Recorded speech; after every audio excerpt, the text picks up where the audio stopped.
Mari kita berdoa. Tuhan yang menyelidiki batin setiap kami, biarlah Tuhan juga boleh menolong kami untuk boleh berbicara dengan benar kepada diri kami sendiri. Sebagaimana Tuhan adalah kebenaran dan mengatakan kebenaran, tolong kami juga mengatakan kebenaran bukan hanya kepada orang lain, tetapi kami belajar mengatakan kebenaran kepada diri kami sendiri. Dan tolong ajar diri kami untuk bukan hanya terus berbicara, tetapi juga kami boleh mendengar firman-Mu. Tolong kami untuk mengatur dialog diri kami, sebagaimana para pendahulu kami, khususnya para pemazmur, mengajar kami untuk mendisiplin batin kami melalui latihan rohani yang taat kepada kehendak Tuhan. Dalam nama Tuhan Yesus Kristus kami berdoa. Amin. Nah, saudara, kita akan mempelajari mengenai dialog diri yang juga merupakan salah satu bagian dari disiplin rohani. Nah, dialog diri ini sesuatu yang penting. Saudara bisa mempelajari dari berbagai macam keilmuan. Saudara misalnya bisa mempelajari dari neuroscience dan sebagainya. Itu hal yang sangat menarik. Apa yang terjadi ketika seseorang sedang berbicara pada diri sendiri. Menarik sekali bahwa prosesnya sama seperti saudara berbicara, cuma ada proses tidak melibatkan otot otot pita suara dan sebagainya, tetapi prosesnya itu sama dan saudara itu seolah-olah mendengar suara Anda sendiri gitu. Jadi ini sesuatu hal yang luar biasa. Tuhan menciptakan manusia bukan hanya berdialog dengan orang lain, tetapi Tuhan juga menciptakan kita untuk bisa berdialog dengan diri kita sendiri. Dialog diri itu nanti fungsinya banyak, saudara. Kalau dalam misalnya psikologi, saudara mengenal namanya self esteem, saudara mulai menilai diri sendiri, saudara kemudian mulai memunculkan self worth, bagaimana saudara merasa diri saudara itu berapa berharga, lalu kemudian muncul nanti misalnya I self, me self, ya kan. Jadi muncul istilah me, I, ya gitu. Itu menjadi bagian bagaimana saya bisa secara netral, nanti di Mazmur ada itu, sedang berbicara pada diri saya sendiri. Sehingga ketika saya mengalami sesuatu, saya bisa seolah-olah menaruh posisi saya pada sesuatu yang lain dan secara objektif bisa mengajak diri saya itu berbicara. Tadi ayatnya sudah dikutip ya, Mazmur 42 yang paling terkenal. Bagaimana pemazmur itu setelah dia tertekan, kemudian dia mengajak dirinya yang tertekan itu seolah-olah sebagai teman ngobrol.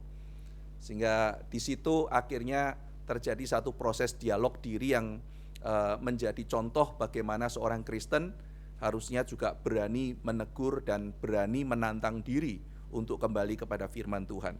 Nah, saudara, saya akan ajak lihat dua teks. Kita tidak akan membahas dari sudut pandang psikologi, kita tidak akan mempelajari dari sudut pandang filsafat ataupun neuroscience. Kita akan melihat dari Mazmur, bagaimana pemazmur mengajar kita berdialog dengan diri. Teks pertama tadi sudah dibahas, Mazmur 42 ya saudara, kita akan baca 42. Kita lihat Mazmur pasal 42. Untuk pemimpin biduan, nyanyian pengajaran Bani Korah. Bani Korah saudara tahu ya, Korah itu kan dulu memberontak terhadap Musa. Lalu kemudian dibinasakan, tetapi keturunannya itu dipakai oleh Tuhan. Dan kalau saudara membaca, Daud itu mengangkat Bani Korah sebagai penyanyi di Bait Allah. Jadi ini mungkin adalah keturunan Lewi yang juga keturunan Bani Korah gitu ya. Jadi mereka ini adalah simbol anugerah Tuhan. Meskipun nenek moyangnya dimusnahkan, tetapi keturunannya itu dipakai oleh Tuhan. Ya, Tuhan tidak memandang kamu dari keturunan mana, tetapi Korah keturunannya mendapat anugerah Tuhan menjadi penyanyi di Bait Allah. Nah, saudara, ini kan kalimatnya terkenal sekali ya, seperti rusa merindukan sungai yang berair, demikianlah jiwaku merindukan Engkau ya Allah. Jiwaku haus kepada Allah yang hidup. Bilakah aku boleh datang melihat Allah? Nah, dia rindu karena dia tidak bisa berjumpa dengan Tuhan dalam konteks seperti apa sih? Jadi pemazmur kan mengatakan ya, dengan begitu mendalamnya betapa dia tuh rindu ketemu Allah, seperti rusa yang merindukan sungai berair, demikian dia tuh merindukan Allah, jiwanya tuh haus. Apakah aku boleh datang melihat Tuhan? Konteksnya kita melihat kalau saudara membaca ayat yang ke-6, jiwaku tertekan dalam diriku, sebab itu aku teringat kepadamu dari tanah sungai Yordan dan pegunungan Hermon dari gunung Misar.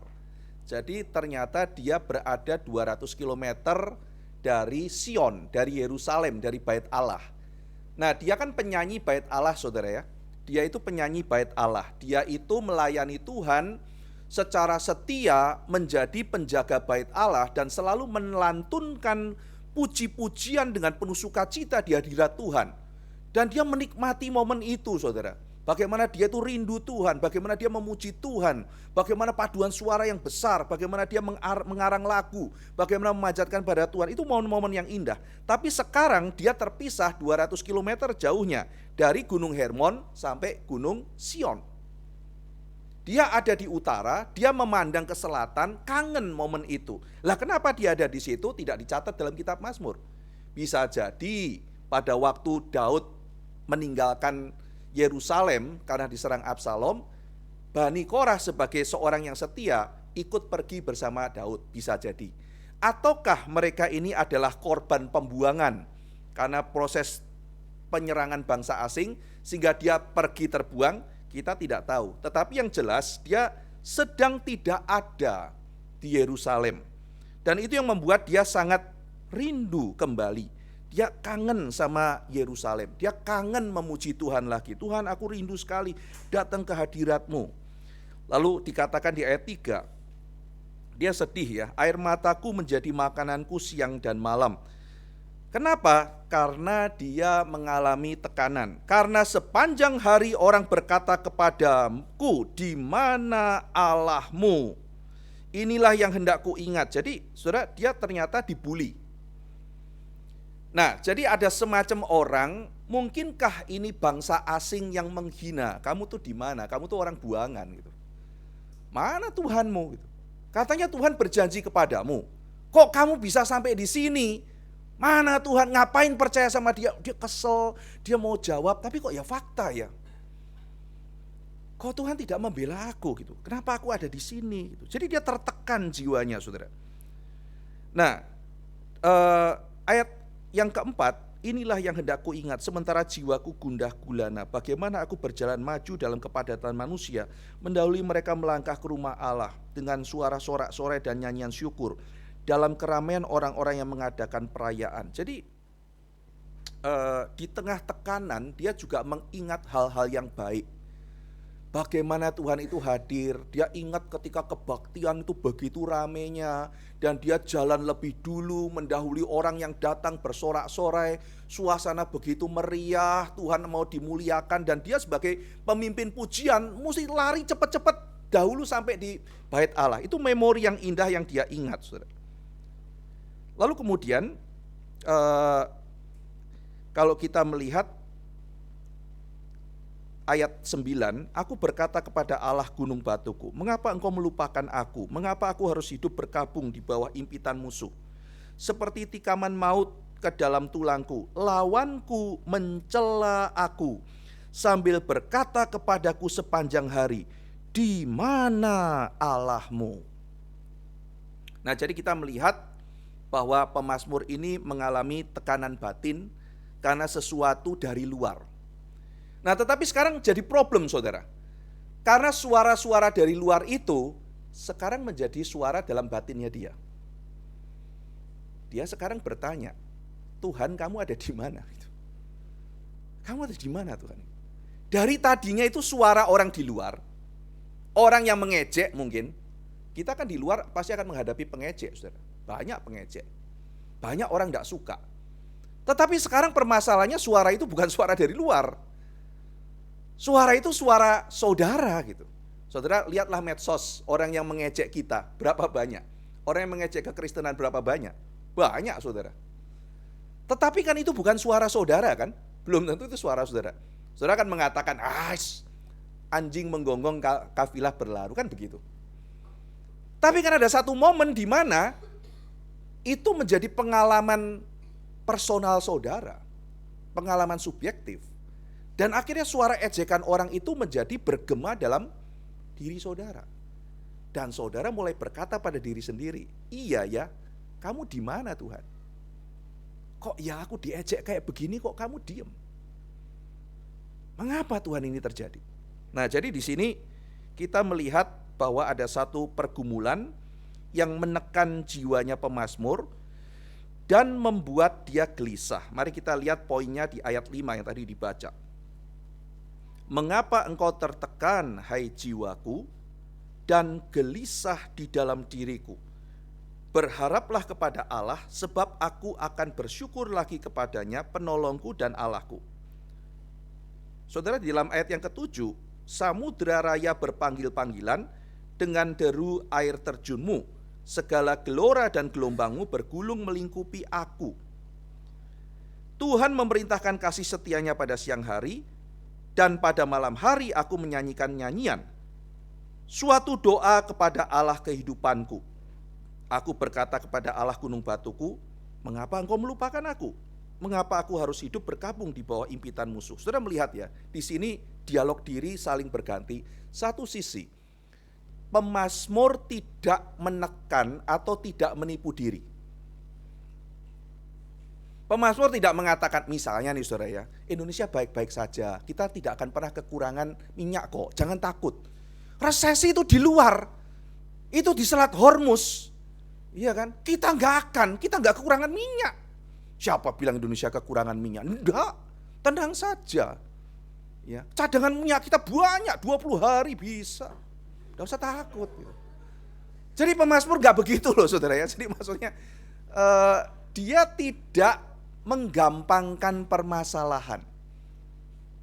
Kenapa kamu tertekan, Hejiu? Enggak ada apa-apa. Tenang saja, dunia resesi, kita orang Kristen resepsi gitu. Ya kan? Enggak begitu. Semua nyungsep kita ada di atas karena apa? Karena Yesus. Enggak kayak begitu saudara.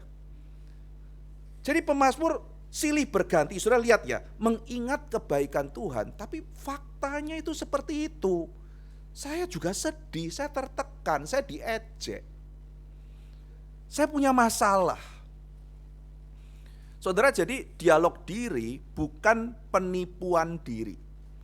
Banyak orang Kristen menganggap penipuan diri sebagai sebuah iman. Enggak loh. Menggampangkan masalah. Ya. Aduh, gimana ya gini. Jangan takut. Ya. Itu iman kecil. Yesus tidak akan membiarkan kamu. Kemarin saya ngobrol sama satu orang yang konseling ya. Dia bicara panjang lebar, bisnisnya hancur lebur. Dan dia berkata, saya harus bagaimana? Bisnisku hancur. Dan dia mengatakan, mungkinkah karena aku berdosa di hadapan Tuhan? Aku melakukan banyak dosa. Aku mau bertobat, tapi kayaknya aku harus menanggung akibat dari dosa-dosaku. Saya mengatakan, ya bisa jadi, tapi hati-hati kalau kamu menyamakan aspek ekonomi dijelaskan dari aspek iman. Sudah paham ya? Jadi misalnya bisnisnya dia tidak kelola dengan baik dan profesional, akhirnya hancur dan dia bilang dihukum Tuhan. Itu kan juga tidak benar. Tapi bisa juga orang sudah profesional, Tuhan hambat, itu kan juga bisa. Maksud saya adalah kamu jangan terlalu cepat apa-apa semua iman. Memang itu pengaruh. Tapi kamu harus lihat dulu bisnismu itu sudah benar apa belum. Nah kalau memang semuanya sudah benar dan semua jalan ditutup, mungkin saja itu adalah sesuatu dari Tuhan, disiplin dari Tuhan untuk supaya kamu tuntas kembali kepada Dia. Nah lalu saya bilang begini saudara, tapi dengan kamu bertobat dan kamu sekarang minta didoakan, belum tentu bisnismu akan lebih baik. Mungkin pulang dari sini kamu akan lebih hancur. Aku udah tebak orang reform akan begitu. Dan aku agree with you gitu. Ya kan benar kan gitu kan ya. Jadi belum tentu loh. Kamu pulang dari tempat ini, bisnismu akan lebih baik. Karena bukan itu poinnya. Poinnya adalah sekarang kalau kamu merasa memang Tuhan sedang hukum kamu, sebagai anak responmu harus seperti apa? Kalau kamu diberkati bagaimana, kalau kamu hancur bagaimana, itu lebih penting. Ketimbang sekedar tolong gimana caranya supaya bisnis saya berhasil. Itu yang lebih penting adalah sekarang beresin relasimu sama Tuhan. Karena belum tentu, tidak ada jaminan itu. Saya tidak mengecilkan masalah. Oh gitu ya, kecil, gampang gini. Kamu kembali sama Tuhan, semua bisnismu akan baik. Belum tentu loh saudara. Lalu saya bilang, bagaimana kalau itu bukan hukuman Tuhan? Justru itu adalah ujian Tuhan. Kamu kan katanya mau bertobat. Setelah kamu bertobat, bisnismu bukan lebih baik, lebih gak karu-karuan. Masih beriman apa tidak? Siapa yang tahu ini sedang hukuman atau sedang ini? Tidak ada yang tahu. Tapi yang penting sekarang yang kamu bisa tahu adalah responmu bagaimana terhadap Tuhan dalam kondisi sesulit ini. Respon hatimu itu seperti apa? Itu yang lebih penting. Siapa yang tahu? Saudara lagi suek ini, sial. Saudara lagi diuji apa sedang dihukum? Siapa yang bisa tahu? Sebentar, saya kasih. Wah, ini lagi dihukum. Kayak kita kan enggak tahu kan? Sakit kan kamu? Sakit apa kamu? Waduh, kepalaku pusing. Gara-gara kemarin ngomongin aku itu. Siapa yang tahu begitu kan enggak bisa. Cuma kan sekarang responnya bagaimana? Nomor 1, evaluasi. Kalau aku ada dosa, Tuhan ampuni. Kan itu kan baik gitu ya. Lalu kalau memang itu adalah sesuatu yang ujian Tuhan, kita terima dengan lapang dada. Nah, jadi yang penting adalah responnya itu seperti apa. Nah, pemazmur tidak mengecilkan masalah, saudara. Kekristenan tidak mengajarkan kita untuk jangan pikir apapun, pikir semua yang hanya baik-baik saja, positif. Tidak begitu. Kekristenan mengajarkan kita berpikir realistis. Aku sedang tertekan, ada kesulitan. Kesulitan itu real, saya hadapi. Tetapi saudara, sekarang di sini pemazmur tidak mematikan seluruh realitas. Biasanya kita kan begitu ya, kalau kita sedang melo, seperti pemazmur ini ya, aku lagi susah hati.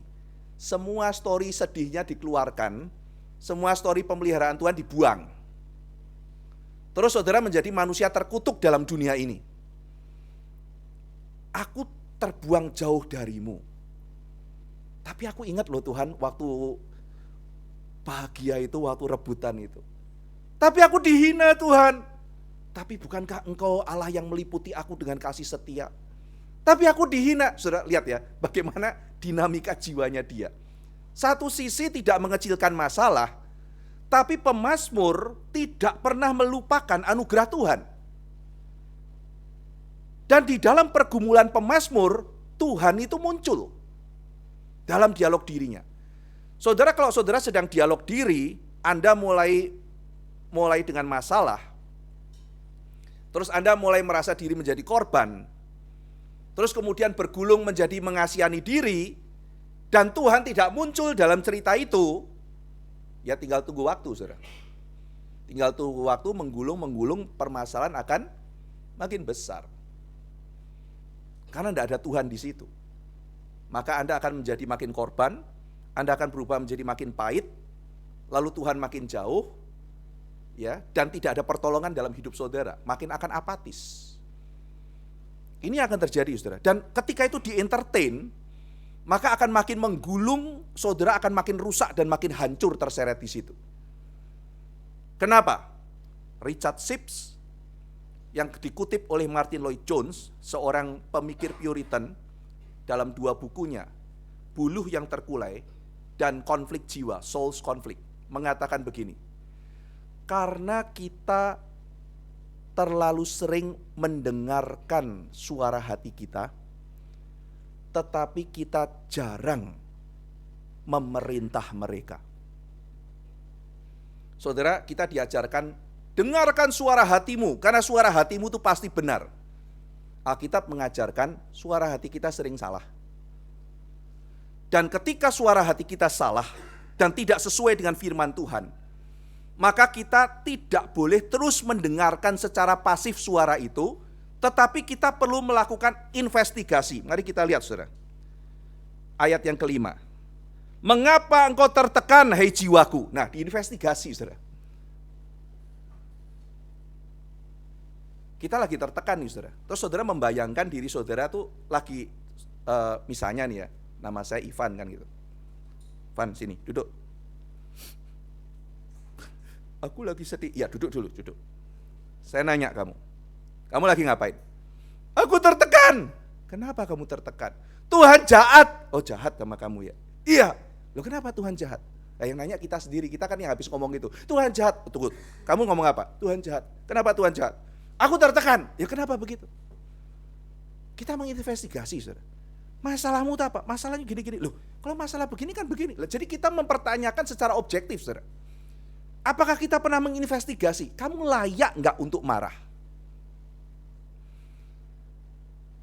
Waktu Yunus ditanya sama Tuhan, Yunus, kamu layak marah nggak? Layak. Sampai layaknya aku sampai harus mati kalau perlu, saking marahnya. Lucu, saudara, gitu. Tapi kalau misalnya Yunus suruh dia sendiri duduk, diinvestigasi perasaannya. Kamu ngapain, Nus? Marah. Kenapa marah? Karena Tuhan baik. Loh, kok kamu marah karena Tuhan baik? Ya baiknya bukan kayak yang aku mau kok. Kenapa Tuhan baik sama musuhku? Nah, jadi Tuhan harus gimana? Kenapa sih Tuhan itu panjang sabar, berlimpah kasih setia? Harusnya kan dia mendendam. Kamu sekarang dendam? Iya. Jadi kamu mesti kayak Tuhan atau Tuhan kayak kamu? Tuhan mesti kayak aku. Bener tah itu, Nus? Ya enggak sih. Tapi sekarang gimana? Ya aku maunya gitu. Bener enggak, Nus? Enggak. Jadi mestinya gimana? Ya aku taat Tuhan. Terus sekarang, iya aku memang salah. Kan begitu, saudara. Tapi kan Yunus tidak mau mendengar suara Tuhan. Di dalam Yunus pasal 4, dia hanya mau mendengar suara dirinya. Tidak bisa, tidak benar. Nah, celakanya seringkali kita begitu, saudara. Masalah berpuluh-puluh tahun. Kenapa? Karena kita tidak menginvestigasi perasaan kita. Kita terus mendengarkan dan tidak menanya, lalu kemudian menilai dengan firman Tuhan. Mengapa engkau tertekan, hai jiwaku? Investigasi. Mempertanyakan. Kemudian kita juga memberikan, saudara, kita kan belajar firman Tuhan. Sedikit banyak tuh kita tahu yang benar, saudara. Sedikit banyak kita tahu yang benar. Cuma di dalam konflik jiwa, kita tidak mau tahu yang benar. Kita anggap kita yang paling benar. Ya, misalnya ya, pokoknya hidupku tuh, aku tuh paling malang seluruh dunia. Kenapa? Nih permasalahan remaja ya. Tidak ada yang cinta aku. Tidak ada yang cinta aku, seluruh dunia benci aku. Ya, saudara. Jadi, saudara mungkin pernah dengar ya, saya pernah dapat anak SMP kelas 2, SMP kelas 2 apa SMA kelas 2. Pokoknya saya masih ingat 2 orang perempuan datang ke kantor saya. Satu nemenin. Lalu sharing kan. Jadi, Pak, saya mau cerita, ya mau apa ya. Terus yang satu datang, yang satu nemenin. Setelah doa dia cerita. Dia nangis, tidak ada orang yang cinta saya tidak punya sahabat, saya itu sendirian, saya apa. Saya dengerin. Belum saya jawab, temennya marah sama dia. Nangis juga. Jadi selama ini kamu anggap aku apa? Aku kecewa gitu kan ya. Saya kira kamu anggap aku teman, bukan begitu. Tadi kamu bilang sama Pak Ivan apa? Berantem berdua gitu. Jadi saya cuma bilang, nah kan, jadi dia temanmu bukan? Ya teman sih, tapi cuman dia. Nah itu. Kok cuma dia? Jangan-jangan banyak menurut kamu, masih banyak yang sayang sama dia, cuman bagi dia teman tuh cuman itu. Nah, lihat suara dirinya. Suara dirinya sebetulnya tidak benar. Nah, apakah dia tidak tahu bahwa temannya ini sayang dia? Pasti tahu, cuma dia tidak mau dengar. Maka pada waktu kita menginvestigasi, marilah kita coba buka diri. Ada fakta-fakta yang sebaliknya yang mungkin perlu kita dengar. Kita perlu jujur pada diri kita sendiri. Karena mau membenarkan, pokoknya di GRI sudah tidak ada yang benar. Siapapun kita bikin jadi tidak benar. Masa sih tidak benar. Saya ketemu satu orang, gereja isinya orang munafik. Ya, saya bilang, sorry ya, saya mengecewakan kamu. By the way, kamu kenal saya kapan ya? Loh, saya nggak ngomongin Pak Ivan munafik. Tadi kamu bilang kamu nggak ke gereja, kenapa? Semua orang Kristen munafik. Saya orang Kristen. Makanya saya minta maaf sama kamu kalau saya munafik. Tapi kan saya tanya, loh kok lu bisa tahu gue munafik? Kita kan nggak kenal. Loh, saya nggak pernah ngomongin Pak Ivan munafik. Coba kamu tadi kenapa nggak ke gereja? Karena orang Kristen munafik. Gue orang Kristen. Berarti kamu bilang aku munafik. Saya nggak bilang begitu. Kamu bilang begitu. Tapi aku minta maaf kok. Cuman aku bingung. Lu tahunya dari mana? Bisa nggak ceritain kemunafikanku di mana? Aku pasti ada munafiknya. Tapi kok kamu bisa tahu? Maksudku gini, kalau ada orang Kristen yang model-model kayak Pak Ivan lah, ya itu enggak munafik gitu kan. Nah, mulai sungkan gitu kan. Model-model itu udah, lah berarti kan ada orang Kristen yang lumayan rodok, enggak munafik tau gitu. Lah kamu munafik enggak? Kamu pasti begitu jujur, begitu enggak munafik, sampai kamu enggak tahan di gereja. Lah aku juga penuh dosa. Munafik enggak? Kayaknya aku lebih jujur dari orang munafik itu. Artinya kamu berdosa tapi lebih baik ya? Iya. Kamu tahu dari mana satu dosa lebih baik dari yang lain? Misalnya kalau aku zina, aku langsung ngaku. Berarti munafik lebih parah dari zina. Siapa yang tentuin? Ya pokoknya begitu. Nah mulai kacau kan gitu. Coba kamu pikir. Sekarang sih by the way dia udah ke gereja, saudara. Dia udah ke gereja. Tapi saya mengamati ya, dialog dirinya dia demikian kekeh. Pokoknya semua salah. Terus dia bilang, itu tante itu munafik, ini munafik dan sebagainya. Jadi sekarang kamu tidak mau percaya Tuhan Yesus. Aku tidak mau percaya Tuhan Yesus, tidak mau percaya Tuhan. Oke? Jadi kamu percaya apa? Percaya apa yang aku mau. Lah kalau gitu kamu konsisten dong. Kalau kamu tidak percaya ada Tuhan, berarti kan tidak ada moralitas.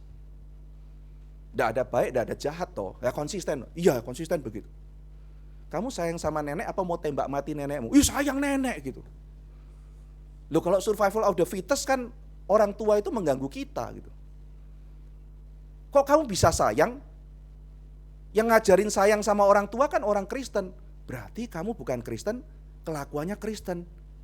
Nggak, itu apa bukan munafik gitu? Tidak sesuai dengan apa yang dipercaya. Percayanya A yang dilakukan B. Berarti kamu munafik juga kan? Tapi kan munafiknya benar. Nah, makanya definisimu tuh apa munafik? Kalau kamu meninggalkan orang Kristen semuanya munafik, ternyata kamu juga munafik. Terus ngapain kamu keluarin dari Kristen? Karena nggak bebas. Temanya lain lagi nih gitu.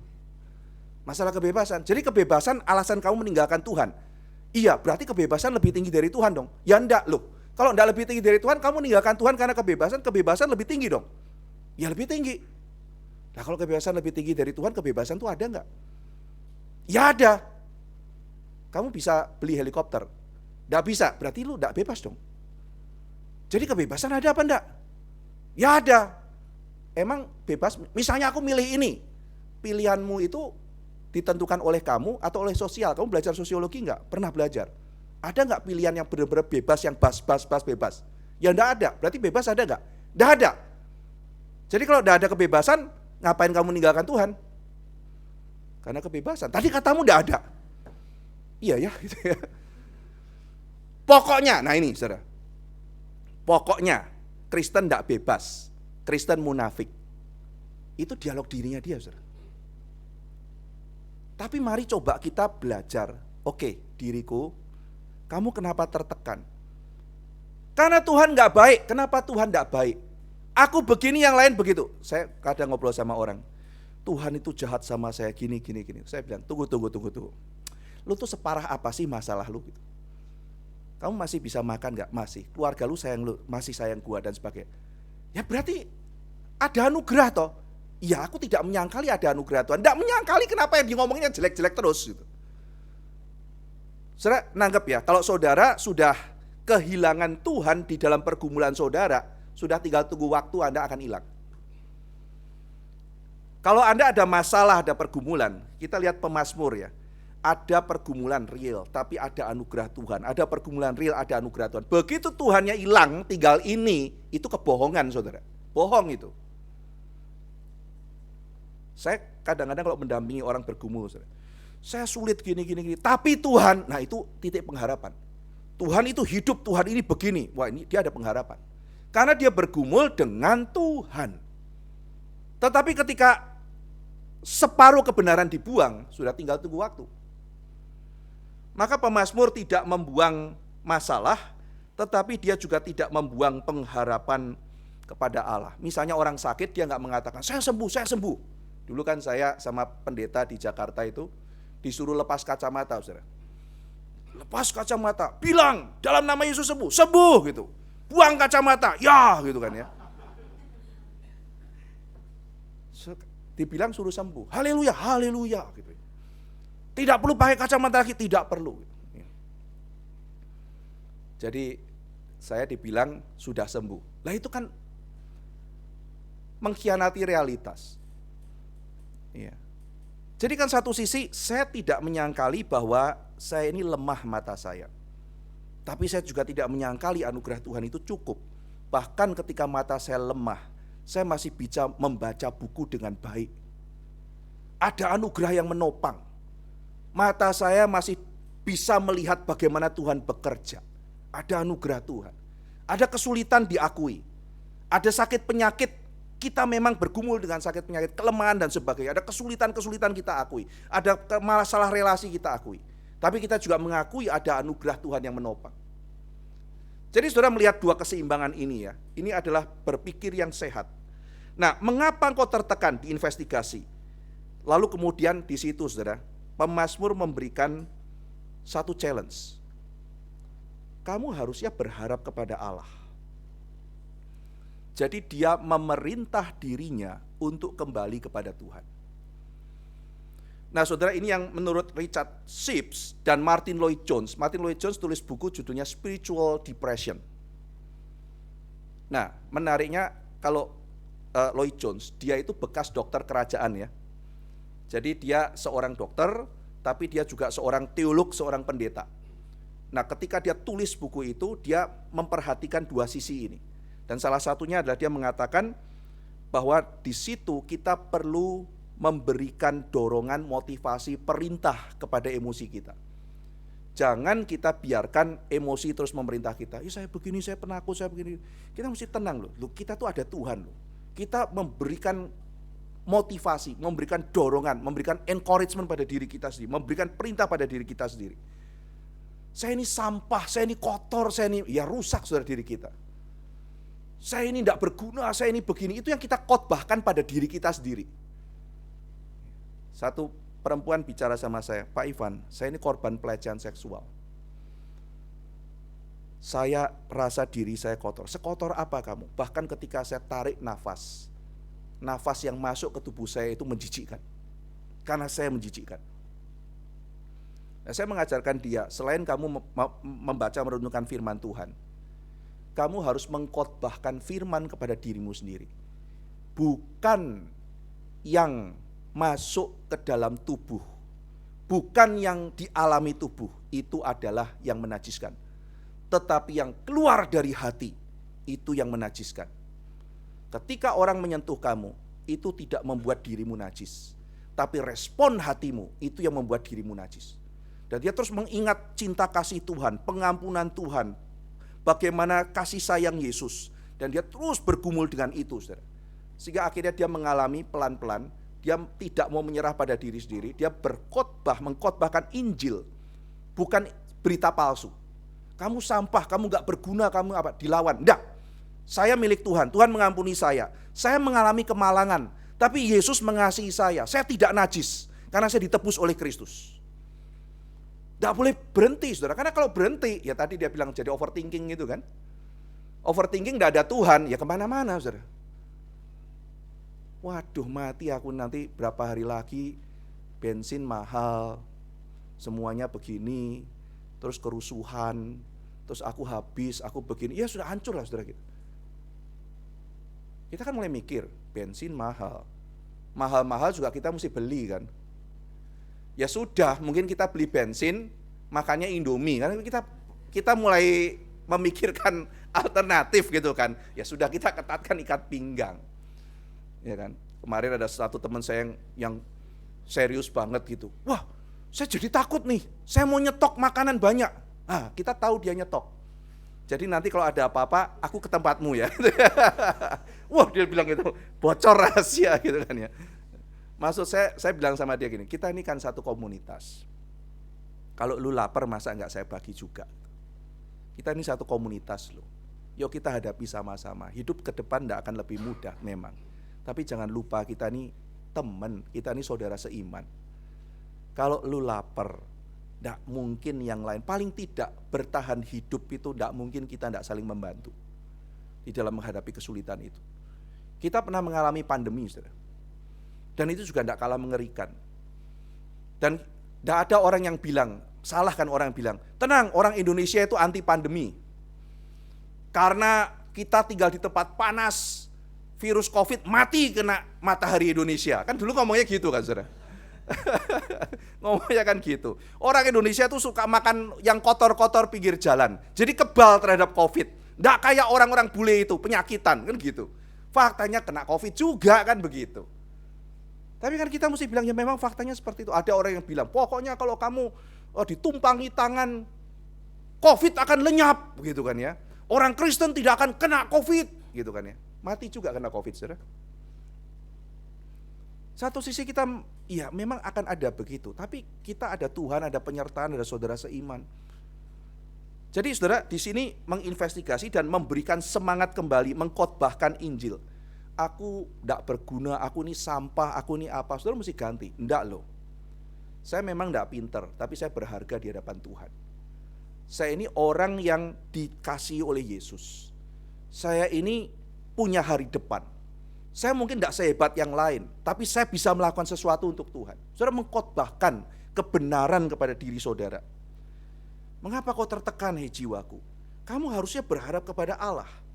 Sebab aku akan bersyukur lagi kepadanya, penolongku dan Allahku.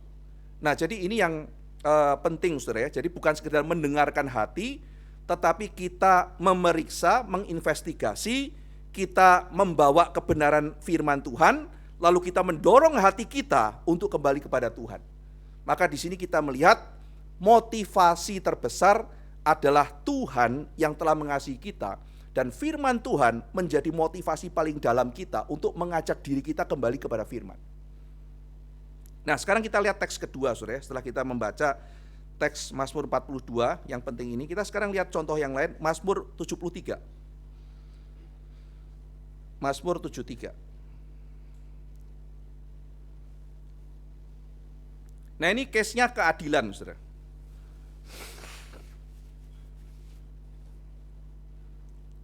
Mazmur Asaf. Asaf ini juga penyanyi ya.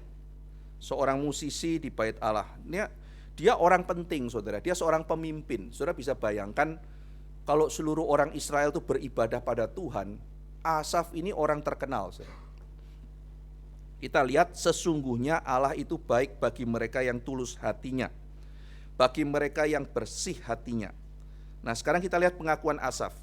Tetapi aku sedikit lagi maka kakiku terpleset, nyaris aku tergelincir. Jadi dia mengatakan aku tuh hampir jatuh loh. Ini serius saudara, dia mengatakan saya hampir jatuh, saya hampir hilang. Kenapa? Dikatakan ayat 3, sebab aku cemburu kepada pembual-pembual. Kalau aku melihat kemujuran orang-orang fasik, sebab kesakitan tidak ada pada mereka, sehat dan gemuk tubuh mereka. Ya kan? Jadi dia melihat kok ada orang-orang jahat, tapi kok mujur ya. Saudara, secara naluri, kita kan pengennya kalau orang jahat itu cepat mati, orang baik umur panjang, kan gitu saudara ya. Tapi kan saudara kadang-kadang lihat, enggak tentu juga ada orang baik umur panjang, tapi ada orang jahat yang umur panjang juga, ada orang baik cepat mati gitu. Membuat kita kok kayaknya enggak adil ya. Dan dia mengatakan kok banyak pembual-pembual nasibnya mujur ya. Kemarin satu teman yang lagi ngobrol sama saya ini loh, dosa sedikit dihantam Tuhan, dosa sedikit dihantam Tuhan. Lihat ada orang lain tuh bejatnya kayak begitu kok gak dihantem-hantem gitu. Aku tahu sih Pak, gak usah ngomongin aku tahu, aku tuh anak gitu ya. Karena aku ini anak, makanya kalau aku nakal dijewer bapakku. Sementara mungkin mereka tuh bukan anaknya bapakku, jadi dibarbarno, silakan mau rusak ya silakan gitu. Aku tahu Pak gitu. Cuma dia nggak terima aja kan begitu saya. Ya namanya kan orang sedang bergumul. Saya mengatakan ya silakan marah, silakan ngamuk, itu hak. Itu adalah dirimu, dan pemazmur tidak menutupi itu. Selama kamu tahu kebenaran, ada proses di mana kamu sendiri merintih dan berteriak di hadapan Tuhan. Tetapi kamu sudah benar karena kamu tidak menghilangkan Tuhan di dalam pergumulan kamu. Saya tahu saya anak Tuhan. Saya tahu saya pernah nakal, saya dijewer Tuhan. Tapi kok ya orang itu dibiarkan, ini kan Asaf saudara. Kok orang itu dibiarkan ya? Kenapa saya dihajar? Nah, jadi Asaf kemudian melanjutkan ya, sebab kesakitan tidak ada pada mereka, sehat dan gemuk tubuh mereka. Jadi zaman dulu itu gemuk itu tidak dianggap sebagai sebuah penyakit, saudara. Kita hidup di zaman di mana gemuk itu adalah sakit. Tetapi pemazmur menganggap gemuk itu adalah berkat Tuhan. Ya. Kenapa? Ada yang merasa salah zaman kah? Iya, jadi cuman salah zaman, enggak usah takut gitu ya. Saya tuh waktu mempelajari estetika, saudara ya, itu mempelajari konsep kecantikan di Hawaii. Jadi gadis yang cantik di Hawaii itu yang seperti apa? Ternyata saudara, kalau saudara merasa diri saudara slim, pergi ke Hawaii di zaman raja, ada raja namanya Kamehame. Itu kan makanya jadi jurusnya si Son Goku ya, Kamehameha itu ya. Jadi di Hawaii itu ada zaman Raja Kamehame itu digambarkan bahwa gadis yang cantik itu adalah yang sangat gemuk, ya. Karena orang-orang yang gemuk itu tandanya mereka itu subur, ya. Nah, jadi kemudian kalau saudara melihat lukisan-lukisan perempuan di abad-abad pertengahan itu, lalu di zaman-zaman pencerahan itu, romantis dan sebagainya, kan saudara melihat kan pinggulnya itu lebar ya. Itu yang gampang melahirkan, dan mereka itu cenderung lebih gemoy ketimbang slim seperti tahun 2000-an gitu. Jadi kalau saudara hidup di zaman dulu itu, nggak cantik papan penggilesan kan gitu kan. Jadi saudara-saudara yang merasa tidak fit dengan kondisi saat ini, itu cuma salah zaman saja mungkin ya gitu ya.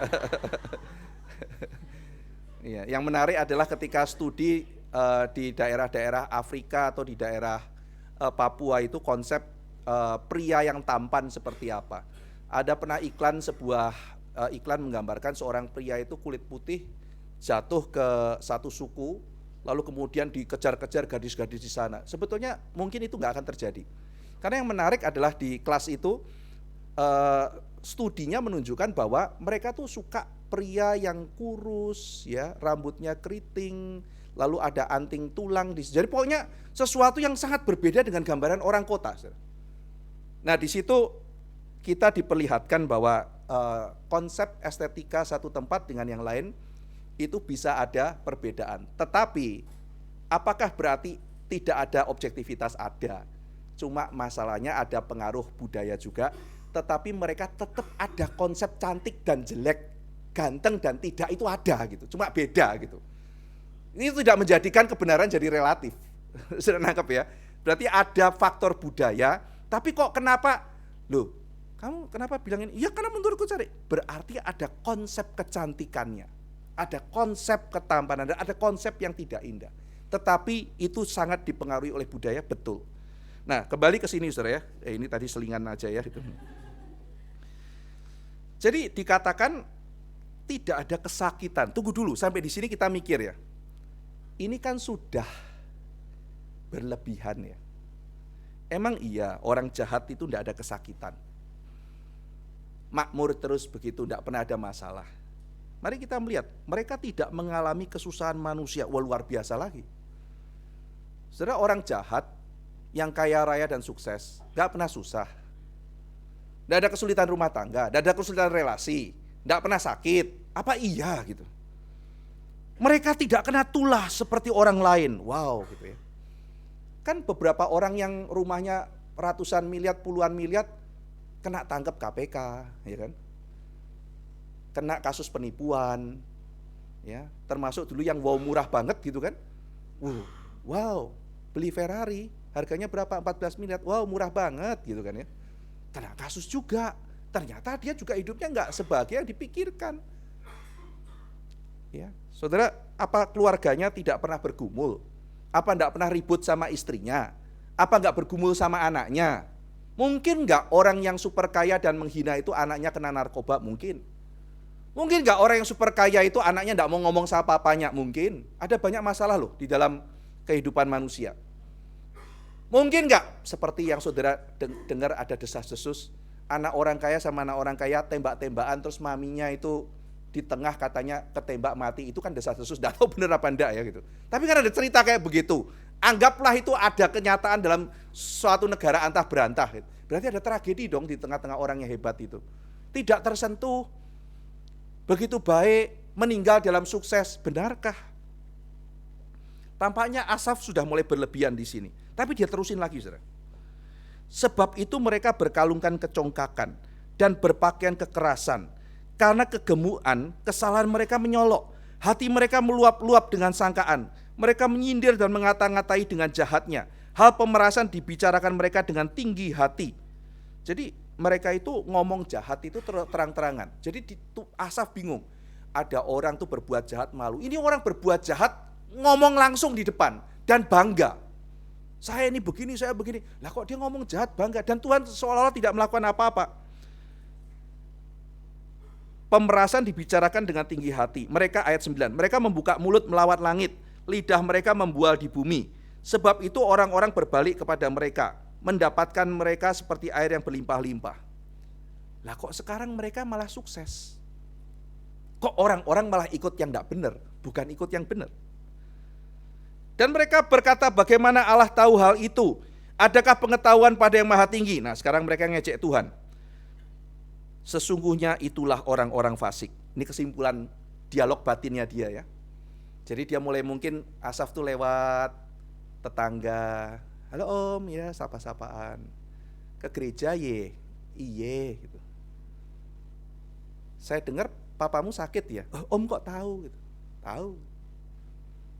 Sudah minta tolong sama Yahwehmu itu, sudah didengar doamu. Ya sudah Pak. Sudah sembuh belum? Kayaknya tambah parah ya, stadiumnya tambah tinggi ya. Nanti kalau mati gimana? Tuhanmu di mana? Keluargaku sehat semua loh.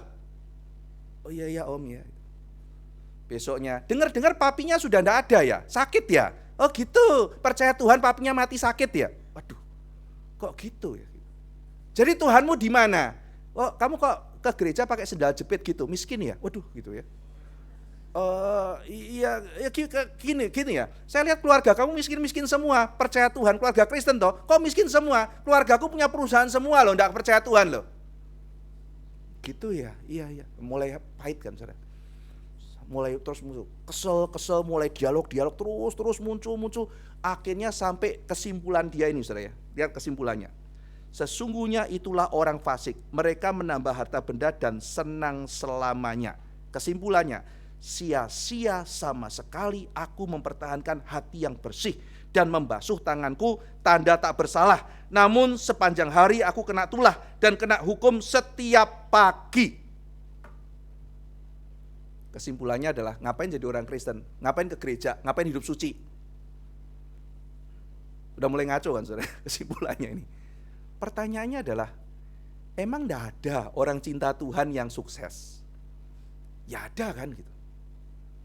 Emang enggak ada orang yang melawan Tuhan yang hancur? Ya ada juga. Tapi kemana mereka semua di dalam hati Asaf? Hilang. Jadi di hati Asaf cuma ada dua macam. Yang cinta Tuhan kayak aku sia-sia. Yang lawan Tuhan kayak tetanggaku ini yang sukses. Selesai, dunia enggak ada orang macam lain lagi. Kesimpulannya, enggak ada gunanya aku jadi Kristen. Lah kok jadi ngaco Saf gitu. Nah harusnya kan kita tunggu dulu. Yang ngomong siapa? Aku yang ngomong, bener enggak? Jadi kesimpulannya begitu ya, sia-sia berbuat baik. Ya aku agak ngaco sih gitu kan ya. Jadi kan harusnya mulai diinvestigasi. Ada tidak orang jujur yang sukses? Ada, saudara. Ada tidak orang jujur sehat? Ada. Ada enggak orang jujur sakit? Ya ada. Ada enggak orang jahat yang hancur? Ada juga. Banyak juga ceritanya kan. Kan gubernur, bupati yang ditangkap katanya berapa? Lebih 500 ya di Indonesia ya. Yang ketangkep KPK. Lah mereka berarti nyolong ketangkep kan saudara. Sementara mungkin ada beberapa bupati yang sukses belum ketangkep aja gitu. Tapi yang ketangkep juga banyak. Tapi yang di pikirannya Asaf, oh ini yang korupsi-korupsi ini sukses. Ngapain aku jujur? Aku korupsi juga dong. Saudara bayangkan ya, orang yang jujur seumur hidupnya, lalu berakhir pensiun biasa-biasa aja. Mungkin dia bisa marah kalau nggak hati-hati. Kok aku kayak begini ya, buat apa aku jujur? Dia maling juga nggak ketangkep, malah kaya. Buat apa aku berbuat baik? Nah, di sini dia sudah mulai sangat berbahaya. Tapi kita lihat saudara ya, apa yang dilakukan oleh Asaf. Ayat 15. Seandainya aku berkata, seandainya aku mau berkata-kata seperti itu, andai, ini kan di dalam hati dia ya, kalau itu aku keluarkan di depan umum, maka sesungguhnya aku telah berkhianat kepada angkatan anak-anakmu. Dia mulai mikir, jangan sembarangan ngomong. Dia pemimpin, saudara. Hati-hati, jangan sembarangan ngomong. Kamu bisa menghancurkan banyak orang. Nah, ini titik dia mulai mempertanyakan dirinya. Ini kayaknya udah mulai gak sehat self talk-ku. Dan aku mesti tahan, aku gak boleh ngomong. Bayangkan saudara, saya ngomong gini depan saudara. Tadi saya keluar lewat tetangga itu loh, luar biasa sukses. Saudara, buat apa saya ini menjaga hidup saya bersih? Usus saya infeksi loh, gitu, misalnya kayak begitu. Sakit aku gitu. Gak ada gunanya. Ya, mataku kincap-kincap kayak begini. Mana gitu? Dia enggak kincap loh, matanya sehat, enggak pakai kacamata gitu. Enggak ada gunanya jadi Kristen. Wah, celaka saudara. Wah, yang ngomong kayak begini pemimpin Asaf. Lah kok dia ngomong kayak begini? Buat apa aku hidup bersih? Banyak sakit, dia apa sehat? Nah, dia mengatakan dulu, mulut hati-hati. Jangan sampai di tengah-tengah kemarahanku, di tengah-tengah pergumulanku, aku dipakai setan. Aku menjadi pengkhianat ketika ngomong ini. Nah saudara, ini satu nasihat yang baik. Dalam dialog dirinya, dia mulai ngerem, dia mulai mempertimbangkan. Saya harusnya tidak ngomong sembarangan. Sebagai pemimpin jemaat, dia bikin lagu misalnya. Kenapa orang baik suek gitu ya. Kenapa orang jahat makmur. Jadi buat apa baik, mending kita jahat. Amin gitu. Jemaat bingung, lagunya kok kayak begini Saf gitu kan. Biasanya memuji Tuhan, lah kok lagu kayak begini? Karena aku ngambek gitu kan ya. Ya, pulangkan saja aku pada ilahku gitu kan ya. Lah kok Asafnya jadi begini gitu. Nah, jadi dia mulai mengatakan, aku akan berkhianat. Ayat 16 ya. Tetapi ketika aku bermaksud untuk mengetahuinya, hal itu menjadi kesulitan di mataku. Asaf bergumul, saudara. Maksudnya, oke Tuhan, sekarang aku melihat hal itu dan ini sekarang menjadi pergumulan dalam hatiku. Aku pengen ngerti tapi aku sulit memahami Tuhan. Nah, tetapi ayat 17, sampai aku masuk ke dalam tempat kudus Allah dan memperhatikan kesudahan mereka. Jadi di sini Asaf mulai memasukkan firman Tuhan untuk melihat dan pandangan eskatologis ya.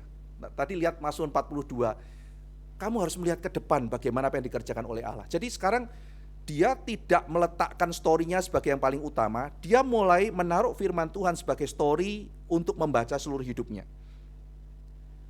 Hal itu menjadi kesulitan di mataku sampai aku masuk ke dalam tempat kudus Allah dan memperhatikan kesudahan mereka. Sesungguhnya di tempat-tempat licin kau taruh mereka, kau jatuhkan mereka sehingga hancur. Nah saudara lihat ya, sekarang firman Tuhan mulai masuk nih. Yang tadi di depan analisisnya dia, suara dirinya dia, sekarang dalam suara dirinya dia mulai memasukkan firman Tuhan. Betapa binasa mereka dalam sekejap mata, lenyap habis oleh kedahsyatan. Seperti mimpi pada waktu terbangun ya Tuhan, pada waktu terjaga rupa mereka kau pandang hina. Di sini dia mengungkapkan lagi, ketika hatiku pahit, buah pinggangku menusuk-nusuk rasanya. Aku dungu dan tidak mengerti seperti hewan aku di dekatmu. Oh Tuhan, sulit sekali memahami hal ini. Jadi dia bergumul, firman Tuhan masuk, Tuhan aku tetap gak ngerti, gak bisa terima. Aku kayak orang dungu, gak ngerti, kayak hewan. Ayat 23, tetapi aku tetap di dekatmu. Engkau memegang tangan kananku. Dengan nasihatmu engkau menuntun aku. Dan kemudian engkau mengangkat aku ke dalam kemuliaan. Siapa gerangan ada padaku di surga selain engkau? Selain engkau tidak ada yang kuingini di bumi. Sekalipun dagingku dan hatiku habis lenyap, gunung batuku dan bagianku tetaplah Allah selama-lamanya. Sebab sesungguhnya siapa yang jauh daripadamu akan binasa. Kau binasakan semua orang yang berjinah dengan engkau meninggalkan engkau. Tetapi aku suka dekat pada Allah. Aku menaruh tempat perlindunganku pada Tuhan Allah, supaya dapat menceritakan segala pekerjaannya. Jadi saudara kalau sedang dialog dirinya di ayat 1 sampai mungkin ayat yang sampai ayat yang ke-15, jangan lupa masuk ayat 16 ya saudara. Jangan lupa masuk ayat 16. Di situ dia memasukkan firman Tuhan dan dia bergumul di dalam dirinya. Dan dalam proses yang panjang sampai dia akhirnya mengatakan, aku mungkin tidak bisa ngerti semuanya, tetapi aku mau belajar ada di dalam hadirat Allah. Aku seperti hewan, aku tidak ngerti, aku bingung. Tapi paling tidak sekarang aku akan menghadapi ini bersama dengan Tuhan. Dan aku tahu tidak ada gunanya aku iri, karena yang kulihat adalah sebetulnya Tuhan mengatakan kehancuran mereka. Aku akan tetap berpegang pada apa yang Tuhan katakan. Jadi itu tidak mengubah fakta bahwa ada orang sukses yang jahat itu, saudara. Tetapi sekarang pemazmur melihat dengan cara pandang yang lain. Dia sudah mengkhotbahkan firman Tuhan kepada dirinya dan dia mengetahui kebenaran itu harus dia pegang. Dan dia menang dalam dialog itu, saudara. Saya pernah ceritakan, saudara ya. Jadi kadang-kadang kita itu tidak menceritakan kebenaran kepada diri kita sendiri. Itu salah satu contoh yang sering saya kutip adalah kasus ada seorang konselor yang didatengin perempuan yang cerita tentang suaminya. Nangis-nangis gitu, Pak Pendeta tolong saya, apa yang terjadi? Ini kejadian beneran, saudara. Saya itu diikat oleh suami saya, diseret ke ruang tengah, dibentak-bentak suami saya, lalu disiram pakai air dingin, ditampar sama suami saya sambil terus diteriak-teriakin. Tolong saya Pak Pendeta. Kaget pendetanya, ini KDRT kelas berat ini.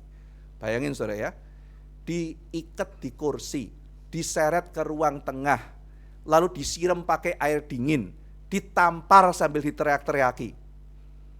Wah, ini KDRT kelas berat. Maka dia memanggil suaminya. Pendeta itu panggil, Pak, ada laporan gini, istrimu mengatakan gini, benar enggak? Benar Pak Pendeta. Wah, itu kekerasan dalam rumah tangga. Bukan Pak Pendeta. Loh, kok bukan? Betul kamu seret, betul. Betul kamu ikat, betul. Betul kamu siram, betul. Betul kamu tampar, sangat betul.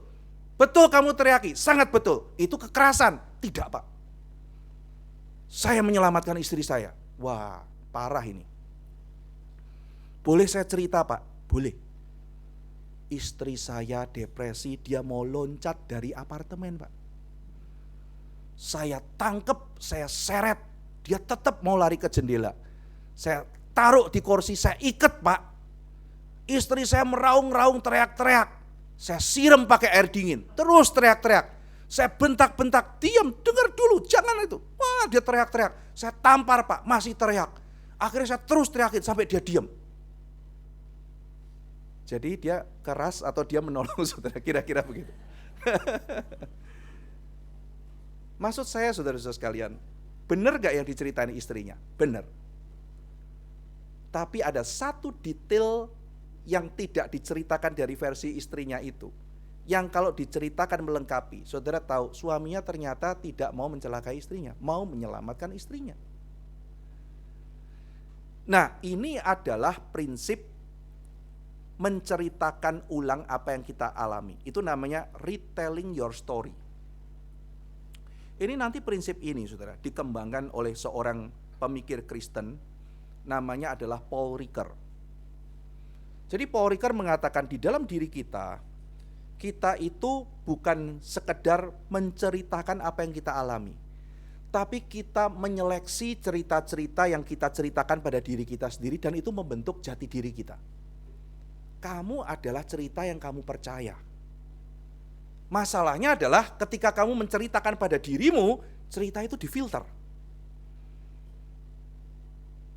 Dan ketika engkau menceritakan cuma separuh yang jelek-jelek itu, itulah yang akan membentuk dirimu.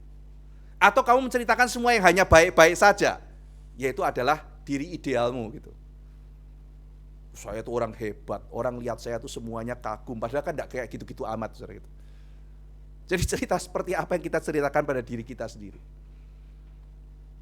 Tidak gampang saudara, tetapi kita kan harus bertumbuh. Dan dua sisi itu harus ada. Tidak mengecilkan permasalahan, tetapi juga menceritakan firman Tuhan dalam diri kita. Dua-duanya itu ada. Dan di tengah-tengah ketegangan itulah kita bertumbuh. Jadi saudara-saudara sekalian, kembali nasihat orang modern, dengarkan hatimu, dengarkan suaranya, tak tentu benar. Tetapi yang pasti kita harus mendengarkan firman Tuhan. Dan bukan hanya itu saja, jangan lupa mengkhotbahkan firman Tuhan kepada diri kita sendiri. Mungkin saudara pernah memberi nasihat pada teman, mungkin pernah berkhotbah pada teman, tetapi saudara juga harus memberikan nasihat pada diri saudara sendiri.